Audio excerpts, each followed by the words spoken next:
il y a tout ça. Il y a tout ça qui est arrivé. Et plus encore, parce qu'il n'y a pas les numériques. Donc c'est parti, on fait le book haul août et septembre.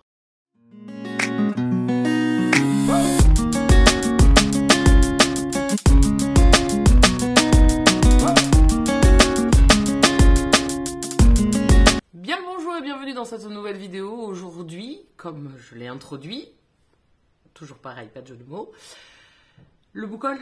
Et j'ai regroupé août et septembre. Parce qu'au mois d'août, il n'y avait que 3 livres. Je ne me voyais pas faire une vidéo de 2 minutes donc pour 3 livres. Donc je me suis dit que j'allais tous les rassembler pour pouvoir faire une seule et même vidéo.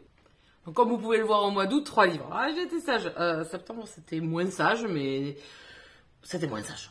On va commencer par les livres numériques avec Le Chant du Dernier Dragon de Camille Wright. Je vous ai parlé de ce livre, vous pouvez retrouver l'avis sur la chaîne, n'hésitez pas à aller voir. Ici on est dans de l'urban fantasy, New York, avec des meutes de loups et avec des dragons. Donc n'hésitez pas à aller voir mon avis dessus. Le deuxième, on reste avec des dragons, Indis Draconis, le tome 1, Colère brûlante. Je crois que pour une fois j'ai bien cité le titre, de Lily Mercury aux éditions Bookmark là aussi. Celui-là également, je vous en ai parlé sur la chaîne, donc c'était 2 services presse, n'hésitez pas à aller voir mon avis, c'est l'un de mes derniers vlogs.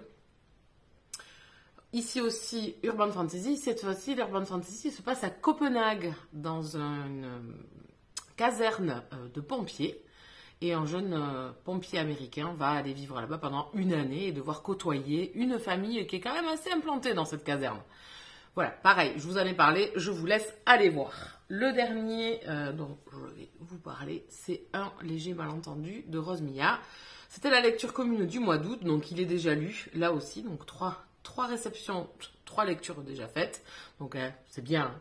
Romance contemporaine, ici une rom-com, on va se retrouver avec un jeune surfeur qui va vivre un événement difficile pour sa carrière et il va faire la rencontre de sa voisine de palier. Ça pourrait peut-être le soigner, ce pauvre garçon, hein? Donc là, pareil, n'hésitez pas à aller voir mon avis. Je vous ai les posté sur la chaîne également. Ça doit dater un peu plus là. Il faut revenir un peu plus en arrière. Vous avez de toute façon les vignettes avec les photos des couvertures de romans dont je vous parle dans les instants cosy. Voilà, donc c'est fait. On va passer du coup au mois de septembre. Ah, mais vous voyez, est efficace, c'est celle-ci. On l'a transformée. Alors, là, ici, on commence mal le mois de septembre puisque c'est 2 achats. On commence par 2 achats. Oui, parce que Black Ink a fait des promos. Vendez des romans parce qu'ils changent d'imprimeur, si j'ai bien compris. Et donc, ils liquidaient les derniers romans qu'ils avaient de cet imprimeur-là. J'en ai acheté 2. Bah, c'était 9 € l'un au lieu de 18 € le livre. Non, 17, non 18. 18 et celui-là 18 aussi. Donc pour 18 €, j'en ai eu 2. Bah, ils savent me parler, que voulez-vous. Donc bon. Le tout premier que j'ai pris le même auteur par contre. J'ai pris, alors attendez, il faut que je regarde le titre. I Put a Spell on You de Max Teliak. Ici on est dans de la fantasy MF. Il me semble que c'est MF, hein. Oui. Rosena. Parce que c'est un nom de jeune femme, peut-être pas, mais je pense. Et puis au vu de la couverture, je pense. Écoutez, je pourrais vous en parler que quand je l'aurai lu. Regardez-moi cette belle couverture, donc ça donnait envie. C'est un beau bébé, hein. Il fait 625 pages. Il n'a pas lésiné. Donc écoutez, regardez-moi les dentelles de chapitres, ils sont très très beaux aussi. Voilà, donc l'objet livre est magnifique, il arrive en parfait état.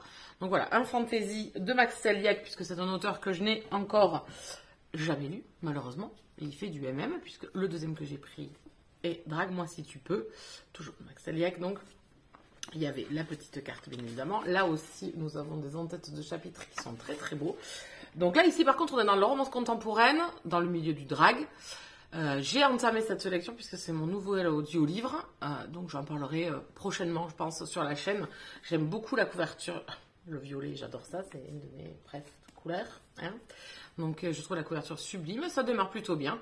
Donc voilà, je pense que ça va s'écouter tranquillement, parce que oui, je le fais en audio-livre, parce qu'il est gratuit sur l'abonnement, il est inclus dans l'abonnement Audible, donc du coup je me suis dit, bah tiens, pour pas qu'il tarde trop dans ma pile à liens, il sera sorti comme ça assez rapidement.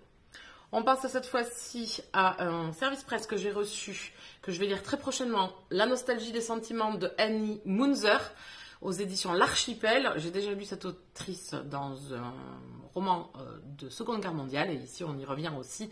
Là, on va commencer bien avant la Seconde Guerre.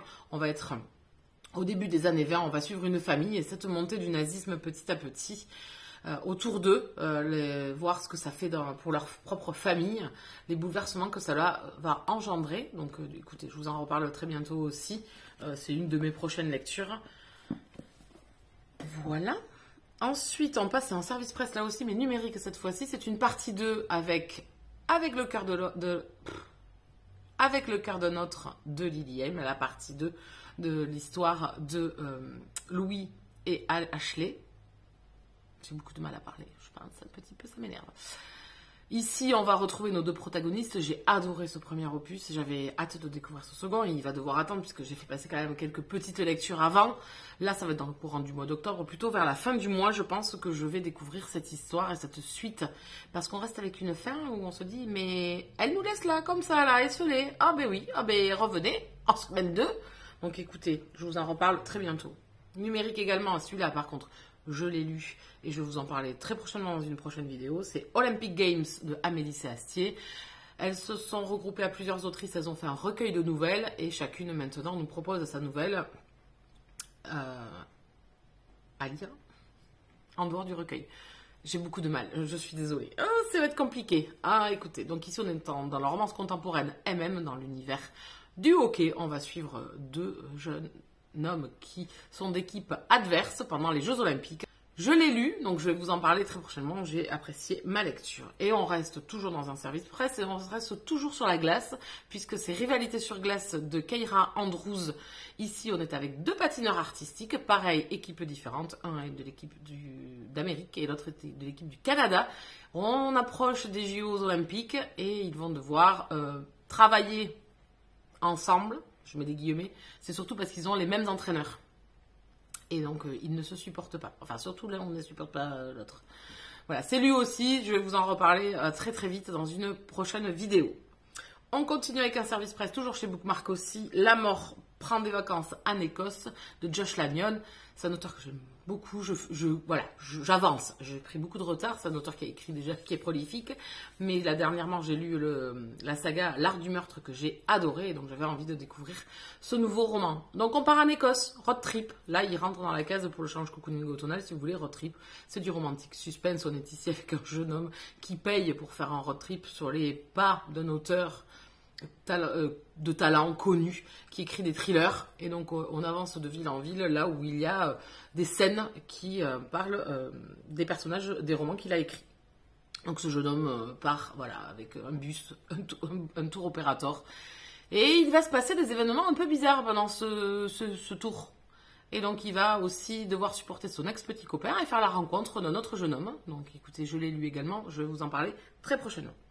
Et le dernier, mais pas des moindres, parce que c'est une beauté et que je suis ravie de l'avoir acheté. Oui, voilà aussi un petit achat, mais celui-là, il ne rentre pas dans la pile à lire puisque je l'ai déjà lu. Et je vais par contre faire une relecture, et c'est l'intégrale de Prince Captif de C.S. Pacat aux éditions Bragelonne dans l'édition Collector. Regardez-moi cette beauté, regardez-moi le jaspage. Voilà, donc je vous montre le dos, la quatrième également. Le dos, je vais vous montrer un petit peu aussi l'intérieur. Les pages du roman.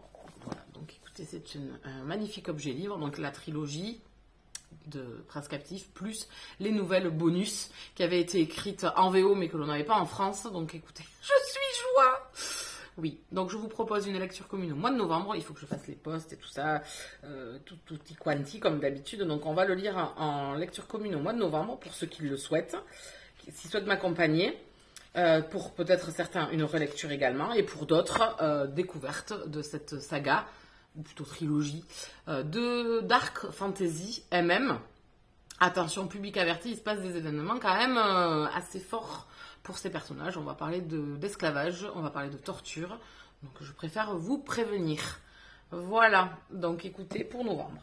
Eh bien écoutez, on a fait le tour de ces arrivées. Vous voyez quand même, au final... Certains sont quand même déjà lus. Donc il m'en reste... alors, je compte pas le en cours avec Drague-moi. Il m'en reste 1, 2, 3. 3 à lire. 3 à lire sur tout ce que je vous ai présenté. c'est pas mal. Mais elle se félicite elle-même, et bien sûr, elle est joie. Il ne m'en reste plus que 3 à découvrir sur ce que j'ai reçu et acheté. Donc je suis plutôt contente, ça va. Je tiens mon bon rythme sur ma pile à lire de 2023, seulement celle-là.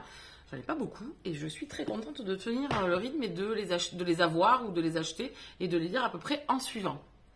Vous, est-ce que vous avez une grosse arrivée, de grosses arrivées pour le mois de septembre? Dites-moi tout, n'hésitez pas à me dire dessous. Et puis moi, je vais vous laisser là. Je vais vous souhaiter de très bonnes lectures. On se retrouvera pour un prochain book haul début novembre. Hein, on fait ça? Allez, je vous souhaite à tous de bonnes lectures et je vous dis à très bientôt. Bisous câlins.